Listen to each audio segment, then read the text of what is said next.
हसन खान 8776। जी sir. Mid term का paper नहीं दिया? सर उस दिन बहन की बारात थी मेरी। ठीक है बेटा, मेरे पास पेपर आपका सबमिट नहीं हुआ, तो आपके ज़ीरो हैं आउट ऑफ 20। अब 20 मार्क्स तो चले गए, पास कैसे हो गए? सर एक तो एलिमेंट 6 बजे की टाइमिंग लगी हुई थी और पेपर सुबह 10 बजे शुरू हो गया था। एक काम एलएमएस के ऊपर करो, मैंने पेपर की टाइमिंग देखी थी, वो 6:30 बजे की टाइमिंग आ रही थी उसमें। इसके बारे में बेटा रिपोर्ट करो, कंप्लेन करो इसकी। और एक काम करो, इसमें ये बच्चों ने मुझे लिंक दिया है, एक और स्टूडेंट के साथ प्रॉब्लम हुई है, तो उसमें इस लिंक पे जो है अपडेटेड नोटिस बोर्ड पे आ रहा है, तो इसको फॉलो कीजिएगा। फाइनल के लिए जो है प्रिपेयर्ड रहिएगा। ठीक है सर। दूसरा ये कि वो पास होते बहन की हुए मेरी पास बारात कैसे थी, हो? तो इस वजह से जो है वो टाइमिंग का भी इशू चल गया और उसकी वजह से मैं दे नहीं पाया, सबमिट नहीं कर पाया। ठीक है, ओके। अच्छा बेटा, नमाज ब्रेक ले रहे हैं, नमाज ब्रेक जो है हमारे पास 7:05 पे ख़त्म होगा। 15 मिनट बाद दोबारा फिर हम मिलके अपना सेशन स्टार्ट करेंगे। मिस मत कीजिएगा, ताकि आपके प्रोजेक्ट का माइलस्टोन नंबर 1 जो है वो कंप्लीट हो जाए।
जी क्लास सारे आ चुके हैं।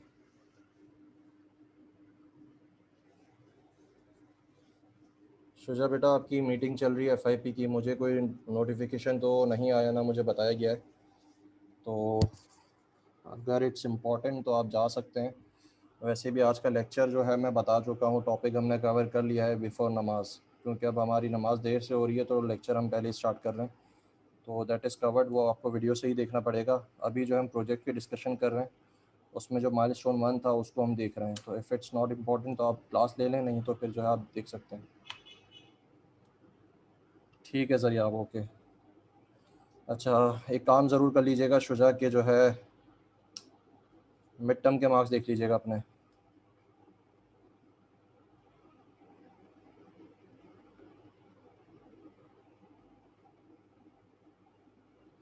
अच्छा, तो हम जो है क्या करने वाले थे, ग्रामर हमने लिखनी है। ओके, तो हमने जो है ग्रामर देखनी है। ग्रामर के लिए जो हम क्या करेंगे, हम जो है अब्दुल्ला आरिफ बेटा अपने मिड टर्म के मार्क्स चेक कर लो।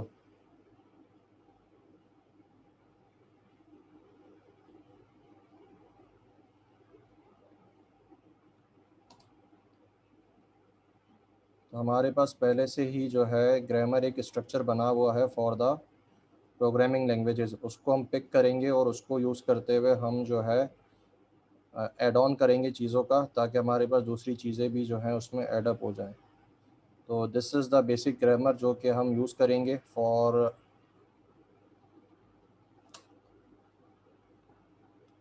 हाँ फॉर आवर प्रोजेक्ट्स। तो इसमें एक और अपडेटेड वाली थी जिसके अंदर इसने एक्सप्रेशन को होल्ड किया हुआ था, वो कहाँ है।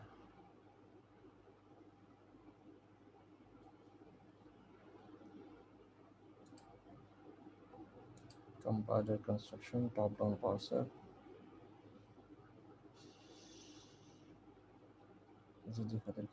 Okay this is the grammar. इसको हम पिक करते हैं, इसको जो है पिक करके हम अपना ग्रामर बनाने की कोशिश करते हैं। तो हमारे पास अगर हम इसकी बात करें, नोटपैड,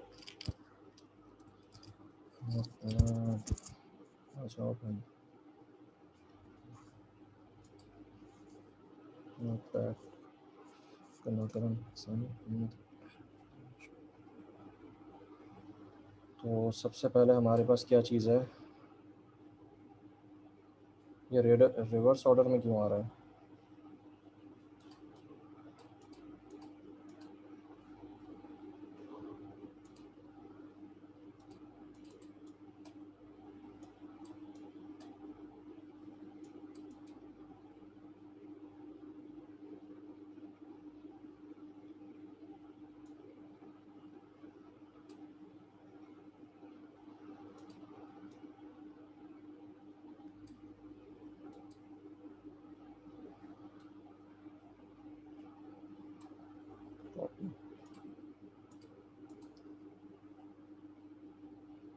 अच्छा, ये रिवर्स ऑर्डर में आ रहा है, तो इसको जो है हम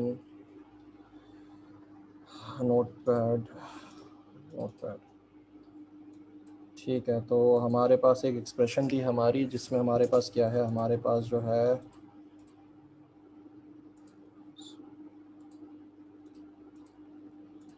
सबसे पहले गोल है हमारा, उसके बाद उस गोल से हमारे पास एक्सप्रेशन आ रहा है, उसको हम एक्सपी करते हैं। उसके बाद हमारे पास एक्सप्रेशन है जो कि हमारे पास हमें एक्सप्रेशन प्लस टर्म देता है, या तो फिर हमारे पास एक्सप्रेशन प्लस माइनस टर्म देता है, ठीक है, और या तो फिर सिर्फ हमें टर्म देता है। तो हमारे पास टर्म आ गया। उसके बाद टर्म जो है वो हमें क्या देता है, that gives us term into factor,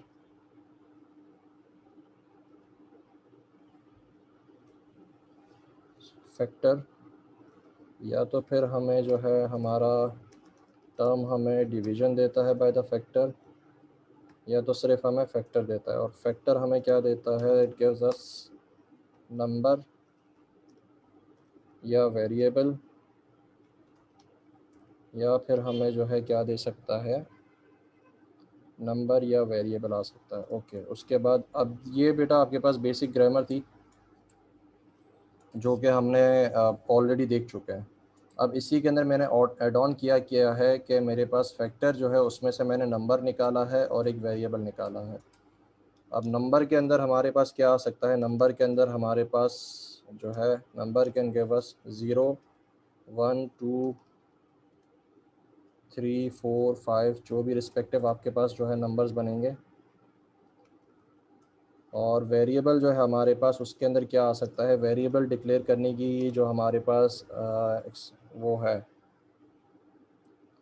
तरीक़ेकार है, वो हमारे पास क्या होगा कि हमारे पास कोई भी जो है अल्फ़ाबेट एक आ सकता है। उसके बाद फिर जो है हमारे पास अल्फ़ाबेट के बाद हमारे पास कोई भी जो है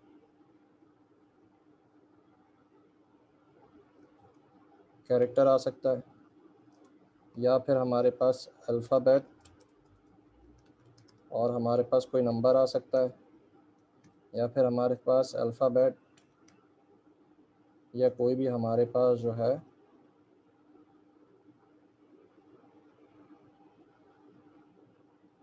ठीक है। और this is the only thing. अब कैरेक्टर के अंदर हमारे पास अल्फ़ाबेट्स में हमारे पास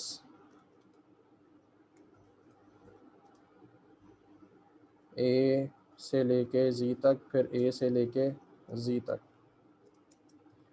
और 4 के अंदर हमारे पास ऑल द स्पेशल कैरेक्टर्स जो कि हमारे पास अंडरस्कोर आ जाता है, ये आ जाता है, एंड दिस ऑल।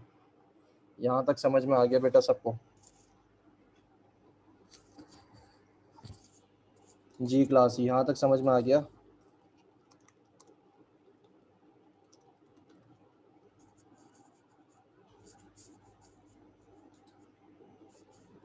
अच्छा, उससे पहले काम करते हैं हम जो है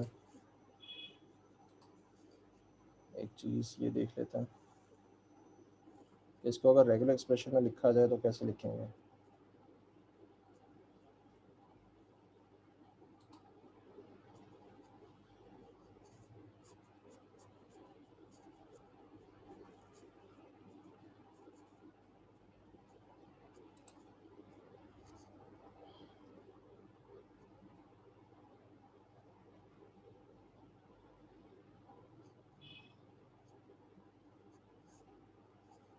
ठीक है, यहाँ तक जो है ये समझ में आ गया है।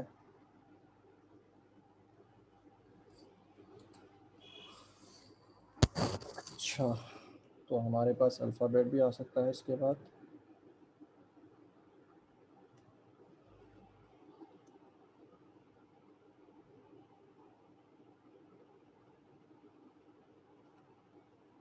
ठीक है, अब हमारे पास क्या हो गया, हमारे पास वेरिएबल्स हो गए, हमारे पास जो है हमारी 4 हो गई।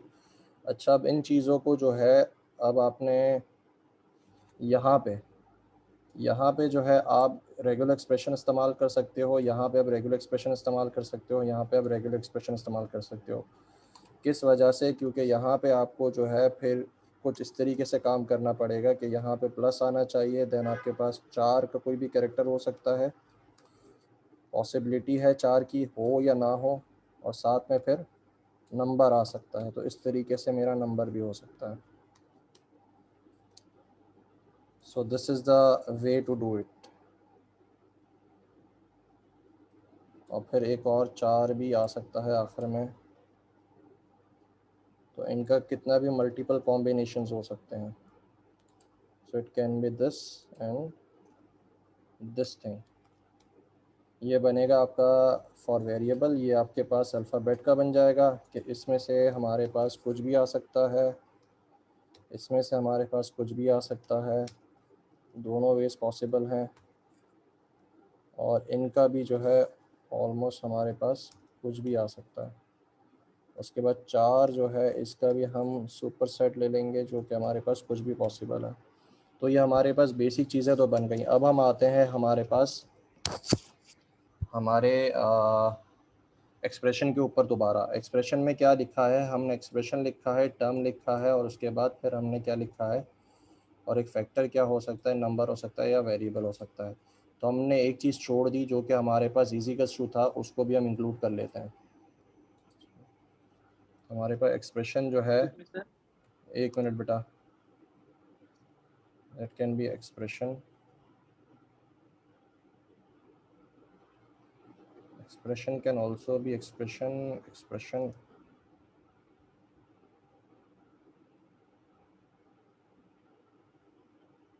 ओके, एक इजी कस्टू का प्रॉब्लम है, उसको देखते हैं। चलो जी बेटा, क्या कह रहे हो? सर मैं यही कह रहा था, एक तो कि जो हम लोगों ने ऊपर प्लस और माइनस और ये अब आप इस इक्वल्स को लगा रहे हैं, इन सबको एक ऑपरेटर में ओपी करके नहीं रख सकते?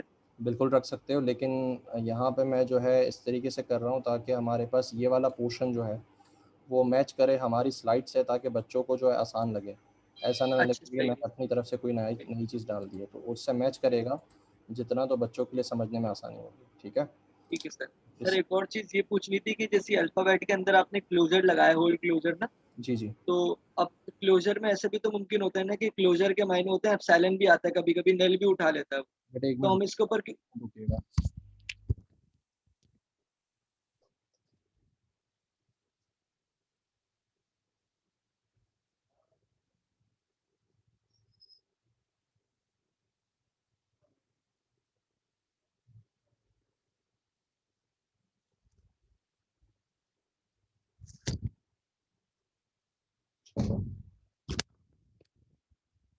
जी बेटा, क्या कह रहे थे? सर मैं ये कह रहा था, जैसे क्लोजर जब लगाते हैं हम रेगुलर एक्सप्रेशन के अंदर, हाँ तो वो क्या करता है कि वो कभी अगर नहीं भी जरूरत हो तो वो एप्सिलॉन भी उठा लेता है ना। और हाँ। एप्सिलॉन के मायने कुछ भी नहीं, नल नल होगा। तो हम्म, यहाँ अल्फाबेट के ऊपर हमें पावर में प्लस नहीं लगाना चाहिए था कि वन और मोर हो? यहाँ पे कह रहे हो? नहीं सर, नीचे अल्फाबेट के अंदर हमने पढ़ा था ना ऑटोमेटा में कि अगर आपको वन और मोर लगाना हो तो पावर में प्लस लगाते हैं। यहाँ और पे अगर, जी सर, ठीक और है, अगर सही बता, क्योंकि कोई एक ने एक जरूर चाहिए हमें, बिल्कुल सही कह रहे हो। तो इसमें भी फिर जो है हमारे पास प्लस आएगा। प्लस लगेगा सर, बस ये पूछ रहा था। तो हमारे पास यहाँ तक जो पार्ट है वो हमारा मैच कर रहा था हमारी स्लाइड से। ये पार्ट सही हमने है सर। खुद लिखा है। ठीक है। अच्छा, अब इसमें जो है मैंने रेगुलर एक्सप्रेशन इस्तेमाल कर लिया फॉर राइटिंग दिस थिंग। तो अगर इसको ग्रामर वाइज लिखोगे तो बहुत बड़ी बन जाएगी, तो जब हम चेक करेंगे तो उसी फॉर्मेट में आप लिख सकते हैं। ठीक है। अच्छा, जो बच्चे अभी क्लास में मौजूद नहीं हैं और वीडियो रिकॉर्डिंग देख रहे हैं, उनके लिए भी सेम इंस्ट्रक्शंस हैं। ओके, तो अब जो है हमारे पास हमारे वेरिएबल्स हो गए, हमारे पास अल्फ़ाबेट्स हो गए, हमारे पास एक्सप्रेशन आ गया हमारा। इसमें हम जो है कोई भी एक्सप्रेशन हो सकता है, expression is equals to expression हो सकता है। ठीक है। अब हमारे पास बेसिक हमारी जो कमांड है प्रिंट की, अगर हम प्रिंट कमांड कहें तो उसके लिए मेरे पास क्या बन सकता है? Print cmd command. वो मुझे क्या देगा? मुझे दे सकता है पहले तो p होना चाहिए, उसके बाद r होना चाहिए, उसके बाद int प्रिंट होना चाहिए, उसके बाद ब्रैकेट होना चाहिए, ब्रैकेट के बाद क्या होना चाहिए? अब इसमें जो है यहाँ पे आपके पास विजिबिलिटी है कि यहाँ पे आपके पास जो है अल्फ़ाबेट भी आ सकता है। अच्छा, हम जो है क्या प्रिंट कर सकते हैं? या तो हम अल्फ़ाबेट भी नहीं, सबसे पहले जो हमारे पास इस प्रिंट से पहले हम जो है इंटीजर डिक्लेयर कर लेते हैं। इंटीजर जो है हमारे पास, उसको डिक्लेयर करने का तरीक़ाकार क्या होगा?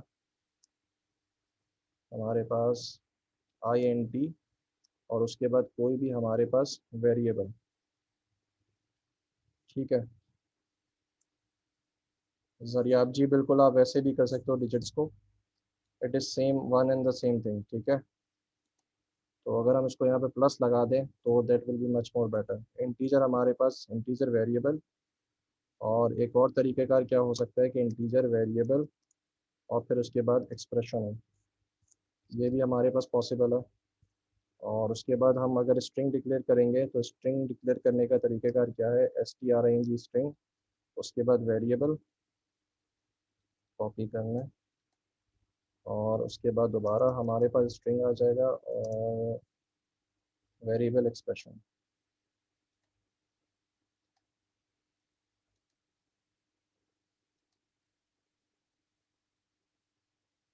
सो हमारे पास इंटीजर और स्ट्रिंग हो गई। इसके बाद बूल वगैरह करना आपके लिए आसान होगा। अब जो है हम आ जाते हैं हमारी प्रिंट की कमांड के ऊपर, प्रिंट cmd।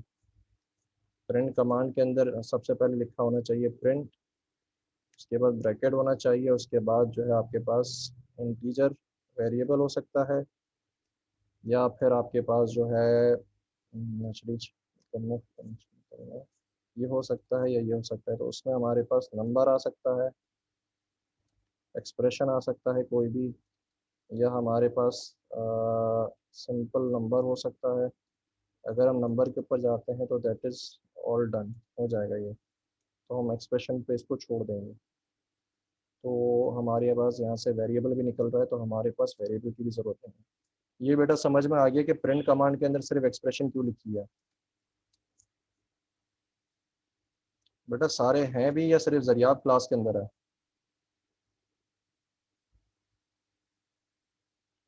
हसन खान, हुज़ैफ़ा हुसैन, वजाहत, जैद गुल और अब्दुल्ला आरिफ।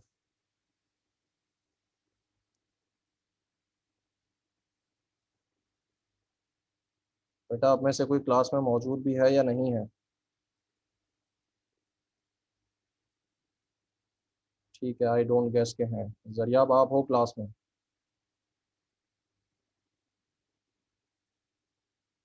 तो सिर्फ आप ही हो मेरे हिसाब से, बाकी और कोई नहीं है। ठीक है, ओके, वजाहत भी हैं। इट्स अप टू देम है। ओके, ये समझ में आ गया हमारे पास सिर्फ प्रिंट एक्सप्रेशन क्यों आया।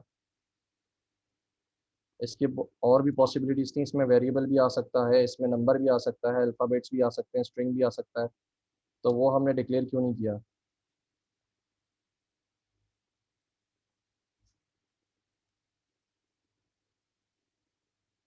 जी, ज़रियाब एंड वजाहत, ये चीज़ समझ में आ गई प्रिंट कमांड का। क्योंकि सर एक्सप्रेशन इटसेल्फ सबको कॉल कर रही है। ठीक है, चलो ये चीज़ आपने समझ में आ गई। उसके बाद हम जो है इनपुट कमांड के लिए हम क्या करेंगे, इनपुट कमांड के लिए हम जो है हमारे पास वी विल टेक, इसको मैं इनपुट लिख रहा हूँ, आपके respective console dot read line होगी जो भी आपके पास होगा। कंसोल डॉट रीड लाइन का इंस्ट्रक्शन क्या होना चाहिए, या तो फिर ये हो, और जब इसमें अगर मेरे पास इनपुट आता है तो इनपुट के साथ अब मुझे अगर एक्सप्रेशन में लिखना है यहाँ पे, तो एक्सप्रेशन में मुझे जो है टर्म के अंदर इनपुट कमांड भी हो सकती है। Expression can be expression only.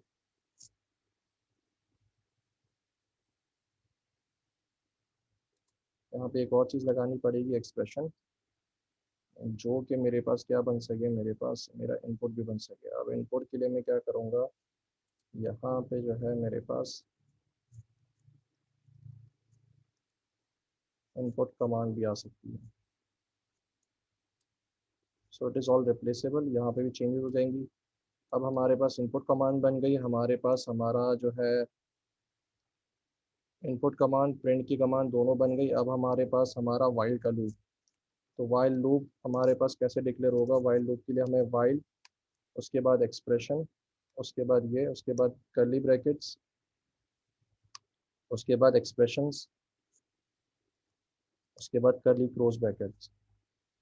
तो ये हमारे पास वाइल लूप का स्ट्रक्चर बन जाएगा। तो हमारे पास वाइल लूप जो है वो कुछ इस तरीके से बनेगा। अब इफ़ की कंडीशन अगर मुझे लिखनी है तो कंडीशन, कंडीशन के अंदर मैं क्या कर सकता हूँ, इफ़ का कीवर्ड, उसके बाद एक्सप्रेशन, उसके बाद कर्ली ब्रैकेट, उसके बाद एक्सप्रेशन, उसके बाद कर्ली ब्रैकेट। तो यहाँ पे जो है आप हाँ ये कर सकते हो। तो अब एक चीज़ हम भूल गए, अगर हम वेरिएबल डिक्लेयर करते हैं तो नंबर आ सकता है या तो वेरिएबल आ सकता है। तो यहाँ पे हमें जो है इसको,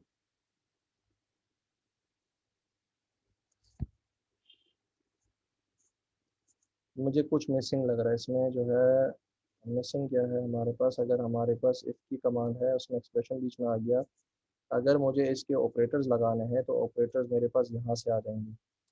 तो इसको मुझे यहाँ पे और भी करना पड़ेगा, अब बहुत सारे ऑपरेटर्स हो जाएंगे। जी बेटा, तो फिर हम ये भी कर सकते हैं कि हम इसको एक जो है एक स्पेशल नाम दे दें कंपैरेटिव्स का, कंपैरेटिव ऑपरेटर्स। उसके अंदर हम ये सारे डिक्लेयर कर दें। एंड आ सकता है, और आ सकता है, और क्या आ सकता है, बस दो ही है ना हमारे पास, एंड और हाँ डबल इक्वल्स टू भी आ सकता है। तो इसमें फिर हमें एक और चीज़ ऐड करनी पड़ेगी टर्म के अंदर, कि अब हमारे पास जो है एक्सप्रेशन के अंदर हमारी एक्सप्रेशन जो है इसके अंदर हमारे पास एक्सप्रेशन के साथ हमारा कॉम्प ऑपरेटर भी आ सकता है और साथ में फिर उसके बाद एक्सप्रेशन हो या फिर हमारे पास टर्म हो। ठीक है जी, ये चीज़ हो गई। अब हमारे पास ये पूरा हमारी कंडीशन भी बन जाएगी। ठीक है बेटा, अब यहाँ तक तो हमारे पास हमने बेसिक ग्रामर हमने लिख ली जो हमें सारी चीज़ें कंप्लीट करनी थी। मेरे हिसाब से इसके मुताबिक अगर आप रेगुलर एक्सप्रेशन लिखना शुरू करो तो सब आपके पास जो है पॉसिबल ग्राम आपकी पीएफ की जितने भी स्ट्रक्चर्स हैं वो कवर हो जाएंगे। बेसिक वाले तो मैंने कवर करवा दिए। अब आप कर ये सकते हो कि आप आसान तरीका ये है कि इन सब की जो है मैंने ग्रामर टाइप लिखा है, आप रेगुलर एक्सप्रेशन फॉर्मेट में लिखो जैसे हमने यहाँ पे लिखा है।